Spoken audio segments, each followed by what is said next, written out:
Alright guys, so I stumbled across this absolutely hilarious clip featuring Rand Paul on The View. And the reason why I'm doing this reaction is because it is very, very, very relevant to today's conversation that we're having about gun control in the wake of the Uvalde mass shooting and a bunch of other mass shootings that have happened across this country, okay? And this exchange between Rand Paul and Whoopi Goldberg and the other 3 to 4 cackling hens on The View really exposes their ignorance in regards to this topic, okay?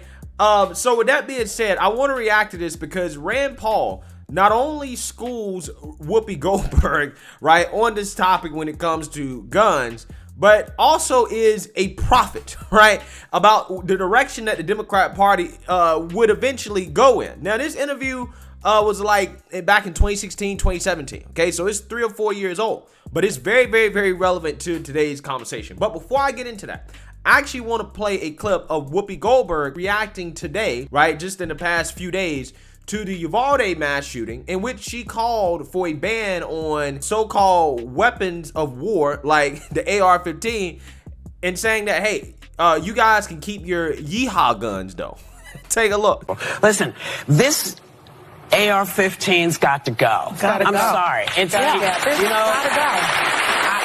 It's just because, you know, I think about those the people up in Buffalo who are still suffering because they still can't go shop anywhere because nobody will bring a supermarket where these folks are living. There is too much at stake here. Too many lives have been at stake and too many damn little kids. I'm sick of seeing people talk about, well, we should do something. No, we should do something. And I don't care, NRA.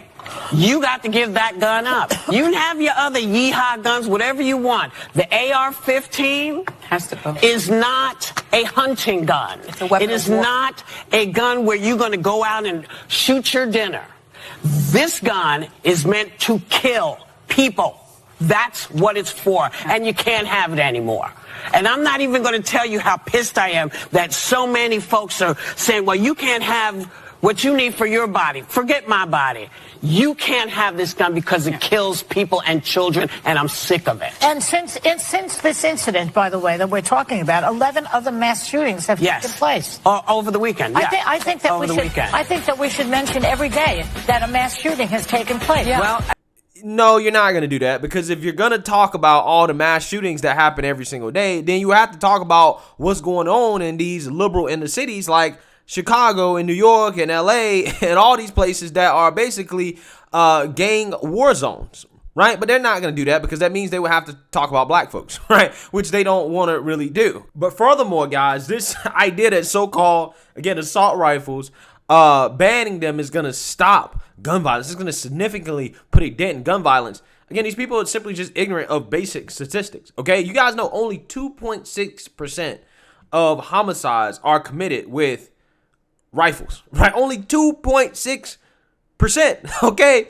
So, look, banning the AR-15 is not going to do anything for gun violence whatsoever. It's not going to do anything at all, okay? But again, they come out here and they virtue signal this stuff because it's the popular thing to say, right? Again, little does Whoopi Goldberg know the so-called yeehaw guns that she doesn't want to ban, they can be used to kill for hunting and kill people too, the same way the AR-15 can be used. But again, she doesn't really understand that. She don't really know that, okay? Because the scary military-looking rifle, you know, we got to ban that because that looks like a weapon of war, even though it is simply a modern hunting rifle. It is literally a rifle that is mainly used for hunting and sport. But again, they don't understand that. They don't care about facts and basic statistics, okay? So with that being said, let's go ahead and get into this clip, okay, of Whoopi and Rand Paul discussing this topic on gun control. And I'm telling you, this is absolutely embarrassing for Whoopi, okay, as she clearly was ignorant on this topic when she had this talk with Rand Paul. Background check. I just want to ask you this because I'm a gun owner. You know, I don't mind that you know that I have a gun. Lord help us. Lord help us. Whoopi is a gun owner, right? You guys are going to see why I'm saying that in just a moment. You can come in my house and look for you. You can get all whatever you need. I don't understand why anyone objects to getting rid of automatic weapons. Automatic weapons, they're not for hunting. They do nothing. They're only there to kill. And you'll notice that a lot of the things that have happened with automatic weapons. When we see that, why don't we say, you know... Look at Rand Paul's face here. Look at his face. He knows that everything she's saying sounds stupid, right? That she has no clue what she's talking about. And usually in a situation like this, if you're listening to her talk and you pick up on the fact that she has no idea what she's talking about, you would make a face that would clearly show that, okay, I don't understand exactly what this person is talking about. What are they saying? Am I getting this confused, or is she getting this confused? Rand Paul knows she's so stupid that he doesn't even have a reaction to it. It's just like, well, this is just their stupidity. I'm about to school this woman on the difference between semi-automatic and automatic weapons. Who really needs to have one other than people who are at war? Yeah, what do you think about that? Truly automatic weapons we don't have. You know, we banned truly automatic weapons, I think, in 1934. Right, but we still got a lot of them, Rand. Come on, well, what we have is... No, we do not. No, we do not. None of these crimes are being committed with automatic weapons, okay? They were severely restricted back in the 1930s, okay? During the time in which you had a whole lot of, gangs and criminals that had these weapons. But they severely restricted those. She's clearly talking about semi-automatic weapons, okay? But she's confusing that with automatic weapons because she doesn't know what she's talking about, right? She has no clue what she's talking about. She thinks that the so-called assault rifles that are being used, okay, in some of these mass shootings, she thinks they're fully automatic when they're not, right? They're not. Nobody, again, you'll be very hard-pressed to find anybody with a truly automatic weapon, which is basically the point that Rand Paul is going to make here. It's not automatic weapons, though. We have semi-automatic, so they fire in a fairly fast sequence, but you can't pull the trigger and they come like a machine gun. Those are no longer out. But you know what I'm saying. Yeah. You know what it is that there's a repetitive fire. People do hunt with them, and people do also shooting and sport shooting and target shooting and things with these guns. And come to Kentucky, and I'll introduce you. There are a lot of people who like and enjoy this as a sport. But the other problem is if we're going to take away ownership of specific types of guns, you really have to modify something that big as to either be legislation or even possibly a constitutional amendment. We can't allow one individual to do it. And here, I'll give you an example why. Let's say we had a terrible president that you didn't like from another party, and that president said, The View, you should hear the things they're saying on The View. We should limit their speech. We should register the journalists, and then we should have an approval board. And you know, that's silly. We would all be opposed to that. Wait, Rand. You're saying this during 2016, 2017, but little did he know. Fast forward to 2022, and that's exactly what the Democrat Party is for, right? That's exactly what they are about, okay? They are about trying to police the speech, okay, of the other party through executive action. That is what the Disinformation Board was, okay? That's what it was, okay? Until they kind of put a hold on it because of public backlash. But again, Rand Paul here is kind of being a prophet in the sense that he's saying, look, if this is something that, hey, we let an executive, have that much power, okay, in regards to our constitutional rights, is something that we wouldn't agree with, right? Obviously, that would be something that both sides would, say no to. But again, little did he know that authoritarian streak that the Democrats displayed back then, it would manifest itself into what it is today, right? That's exactly what happened. That's what happened. But that's the danger of letting a president make the rules. Even if you agree with what he's doing now, you should worry about having a president have so much power to create the law without Congress doing it. He's done it in a couple. I'm sorry, man. There's no reason anybody needs to have an automatic weapon. I'm sorry. I get everything else. But nobody has an automatic weapon. Again, it's up to the military. What are you talking about? Right? What are you talking about? You have no clue.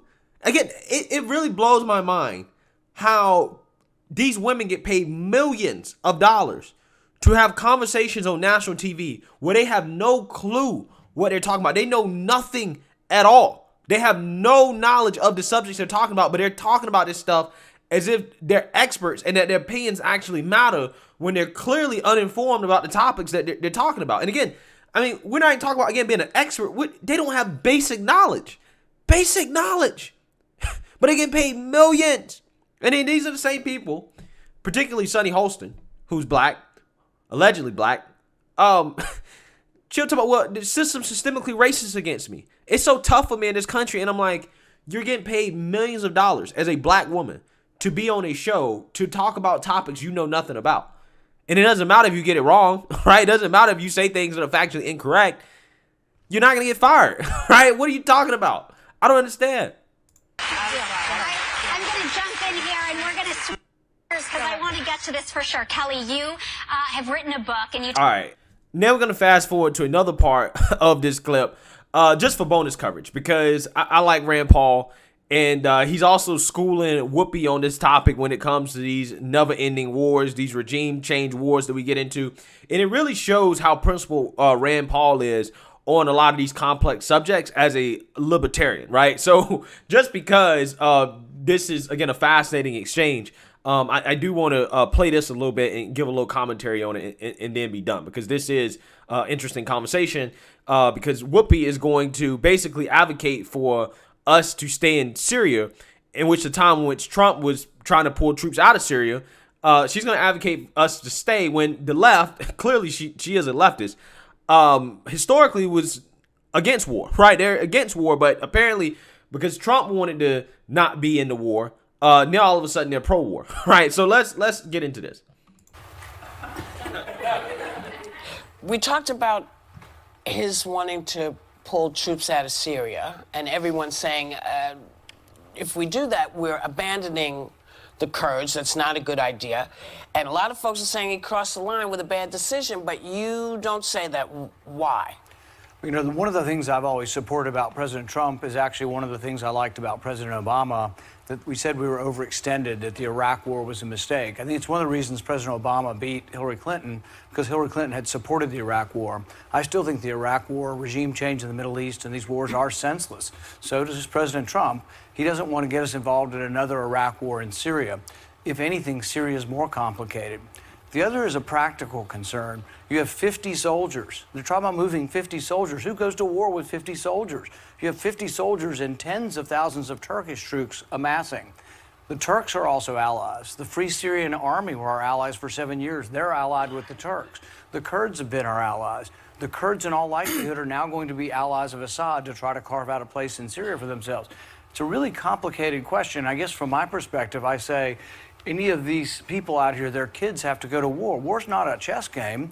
People lose their limbs and people die, and I think it's the least we owe to the kids that we're going to send into this war. Why are we going to war and who are we fighting? But isn't there... So, go ahead. I'm sorry. So if you have allies and they are working with you and fighting with you, and 24 hours somebody wakes up and says, no, we're out. Right. Is that the right way to do this? I think the way we look at war is we don't look at No. Is that the right way to do it? Let me answer the question. Okay. When we decide whether or not we're sending our young people into harm's way, we should obey the Constitution, which says we should declare war and put them in a war theater. But facts.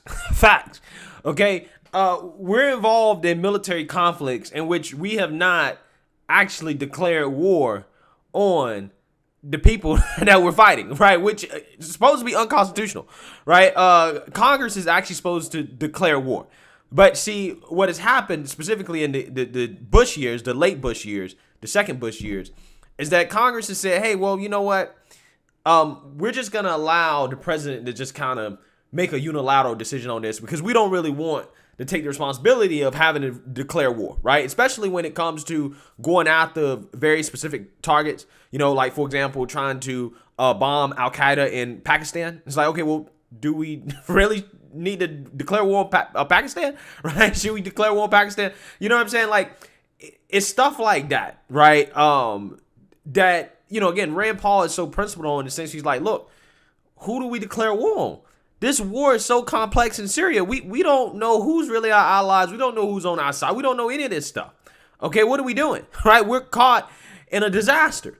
What are we supposed to do here? Okay, and again, him being a libertarian, he's just like, look, if we're going to send men and women abroad to fight a war, we got to at least know why we're fighting, what the objective is, right? And go from there. But again, for a lot of these wars, we didn't even know that, right? We had no clue why we were fighting. We were just fighting because, hey, we don't like Assad, and, we would side with extremists simply because, they're fighting against a guy that we don't like, right? Even though, if they were to take power, then they would turn around and take the guns that we gave to them and use them on us.